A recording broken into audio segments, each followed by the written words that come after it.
ദുബായിൽ ഹോൺ അടിക്കുന്നവര് ശരിക്കും ശ്രദ്ധിച്ചോ. ഹോൺ അടിക്കുന്നതിന് നമ്മൾ ഡോൺ ഹോൺ എന്ന് പറയരുത്.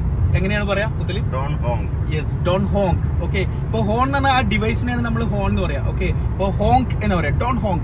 ഹോൺ അടിക്കരുത്, ഡോൺ ഹോങ്. ഓക്കെ, ഇപ്പോ ഹോൺ അടിക്കുന്നത് നിർത്ത്, അതെങ്ങനെ പറയാ?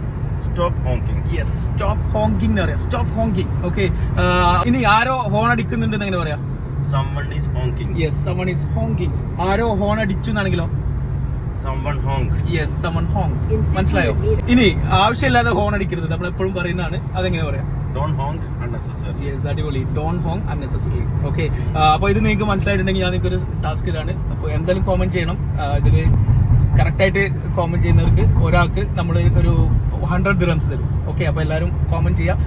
എന്റെ ക്വസ്റ്റ്യൻ ഇതാണ്, അവൻ ഹോൺ അടിച്ചുകൊണ്ടേയിരുന്നു, അതെങ്ങനെ പറയാം? അവൻ ഹോൺ അടിച്ചുകൊണ്ടേയിരുന്നു ഇംഗ്ലീഷിൽ എങ്ങനെ വന്ന് കോമന്റ് ചെയ്യാം.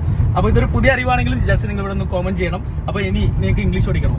അതായത് നമ്മൾ ഓൺലൈനായിട്ട് സ്പോക്കൺ ഇംഗ്ലീഷ് പഠിപ്പിക്കുന്നുണ്ട്. നിങ്ങൾക്ക് സംസാരിച്ച് ഇംഗ്ലീഷ് പഠിക്കാം. ഒരുപാട് ഗ്രാമറോ കാര്യങ്ങളോ ഒന്നുമല്ല. നിങ്ങളുടെ ഫ്രീ സമയത്ത് വളരെ ചെറിയ ഫീൽ സംസാരിച്ച് പ്രാക്ടീസ് ചെയ്ത് ഞങ്ങളുടെ ട്രെയിനർ നിങ്ങളെ ഇംഗ്ലീഷ് പഠിപ്പിക്കും. ഒരു ഫ്രണ്ടിനെ പോലെ ഒരു ട്രെയിനർ നിങ്ങളുടെ ഫ്രീ സമയത്ത് ഉണ്ടായിരിക്കും. അവർ നിങ്ങൾ മിസ്റ്റേക്സ് കറക്റ്റ് ചെയ്യുന്നു, നിങ്ങളെ കൊണ്ട് ഇംഗ്ലീഷ് സംസാരിപ്പിക്കുന്നു, മോട്ടിവേറ്റ് ചെയ്യുന്നു. 2 മാസം കൊണ്ട് നിങ്ങളുടെ ലാംഗ്വേജ് നെക്സ്റ്റ് ലെവലിൽ എത്തിക്കും. നല്ല റിസൾട്ടാണ്. നമ്മൾ കഴിഞ്ഞ 8 വർഷമായിട്ട് ചെയ്യുന്നതാണ്. വളരെ ചെറിയ ഫീ ആണ്. റിസൾട്ട് ഇല്ലെങ്കിൽ റീഫണ്ട് പോളിസി ഉണ്ട്. അപ്പോൾ ധൈര്യമായിട്ട് അഡ്മിഷൻ എടുത്തോ. ബൈൽ വാട്സപ്പ് ലിങ്ക് ഉണ്ട്. അപ്പോൾ 2 ദിവസം കൊണ്ട് നമുക്ക് പുതിയ ബാച്ച് സ്റ്റാർട്ട് ചെയ്യുന്നുണ്ട്.